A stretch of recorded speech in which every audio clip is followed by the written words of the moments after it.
My name is Yozo, and I am the founder of Kurasu. And today I want to show you a basic, really simple recipe that I use for brewing coffee at home, and also share with you some of my stories of how we started Kurasu, and also what we're thinking about in terms of the future of Kurasu.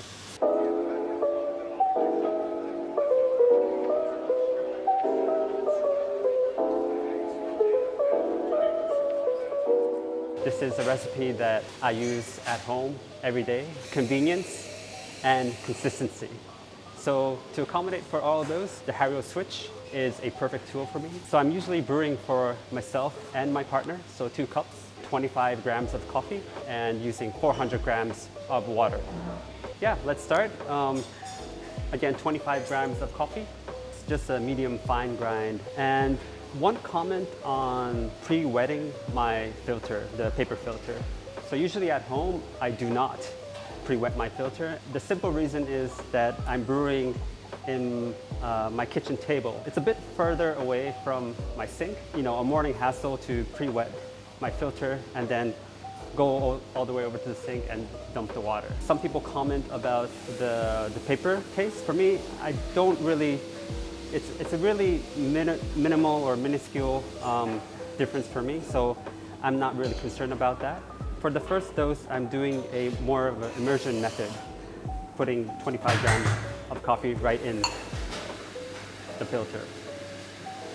So I have my switch lever up, and I am pouring in three times the amount of water to coffee. So I have 25 grams in here right now, so I'm pouring in 75 grams.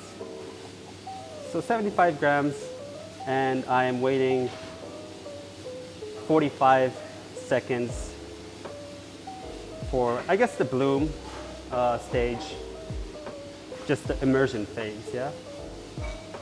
I'm just twisting, shifting the coffee bed a little bit so that it's all sort of pre-infused. So after 45 seconds, it's really easy from there. I shift the lever down, and then from there, it's just a single pour. I'm just pouring up to 400 grams. It's a simple method, it's an easy method, and it's consistent, right? And that's it. After that, I'm sort of off to my morning routine. So I either checking my emails on my cell phone or turning on the TV to watch the daily news. I'm not even watching sort of after the brew. Usually takes up to around maybe 3 minutes. After a few minutes, I come back to my kitchen. Everything is all done and all set and all ready to start my day with a beautiful cup of coffee. Let me sort of share with you the story of how we started Kurasu. So Kurasu actually started back in 2014 while I was living in Sydney, Australia. I had just finished, I had just quit actually my tenure in a investment bank, and I was looking to do something more entrepreneurial, do something for my own, but wasn't really sure of what to do. I was always interested in coffee, but I didn't really see myself, you know, being in Sydney temporary. I didn't really see myself setting up a shop there just because I didn't really know how long I would be in Sydney, and also just because I didn't really have that experience in coffee.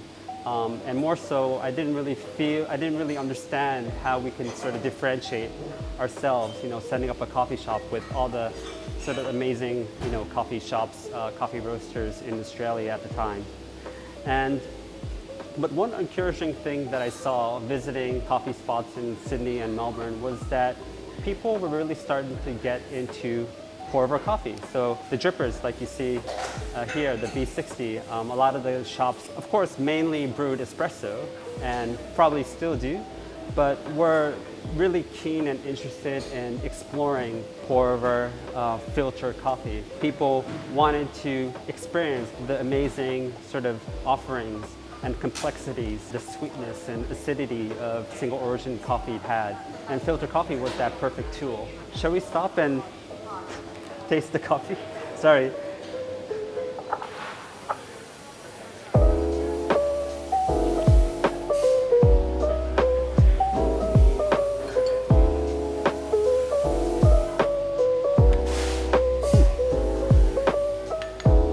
Beautiful. It's really, really good.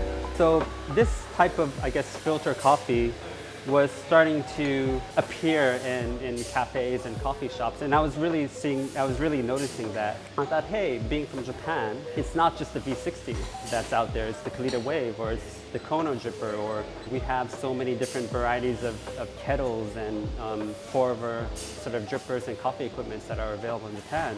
That's when we set up Kurasu, and to really try to showcase the Japanese coffee equipment that people were starting to get interested, but really didn't have a means to purchase overseas outside of Japan. You know, that's sort of how we started as an online store selling coffee equipment, and we sort of gradually moved on from there.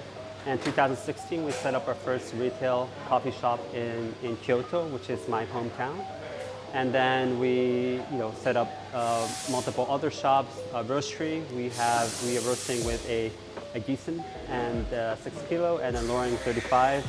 And back in Kyoto, we obviously have our amazing shops overseas as well, thanks to our sort of international support in Singapore and in Bangkok.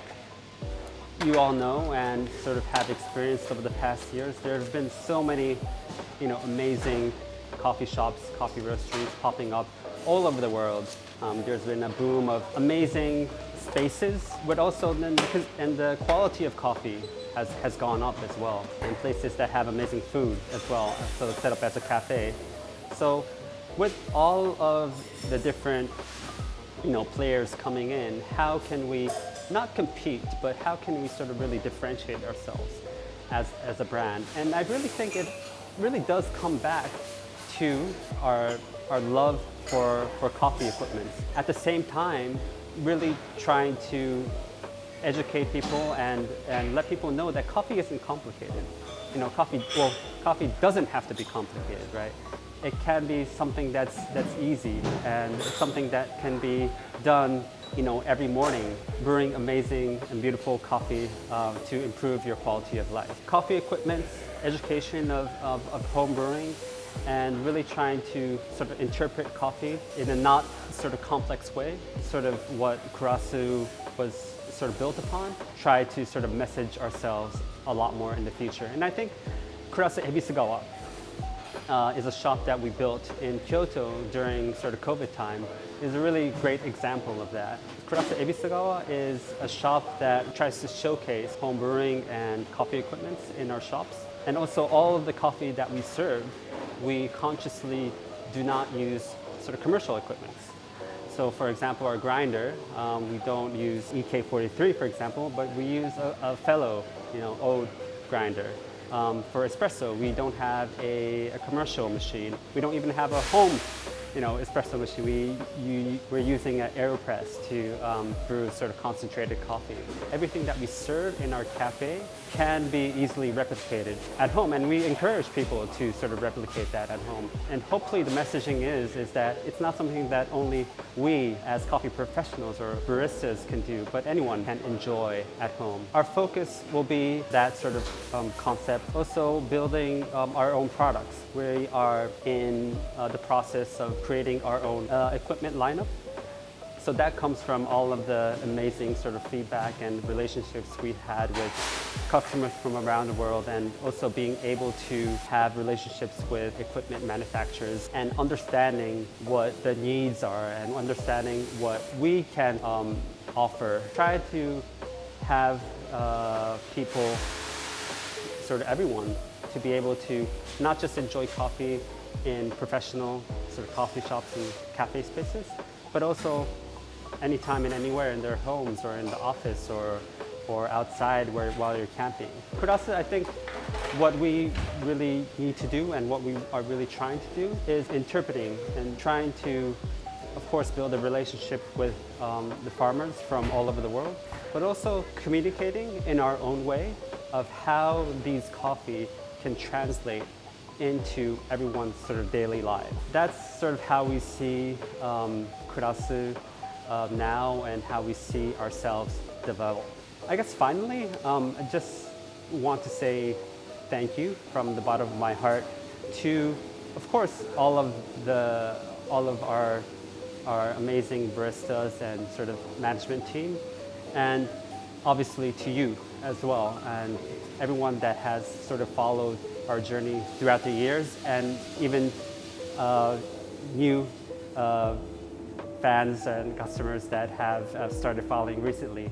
We really want to thank you. We are a small, coffee sort of shop roastery that started in Kyoto, and now we have a presence both physically and through online internationally. And we really want to hopefully try to sort of build what we have into other regions as well. So I hope we and myself are able to see you now that the borders are open back in Japan, or here in Bangkok or in Singapore, or hopefully cross fingers any other sort of regions that we go to in the future.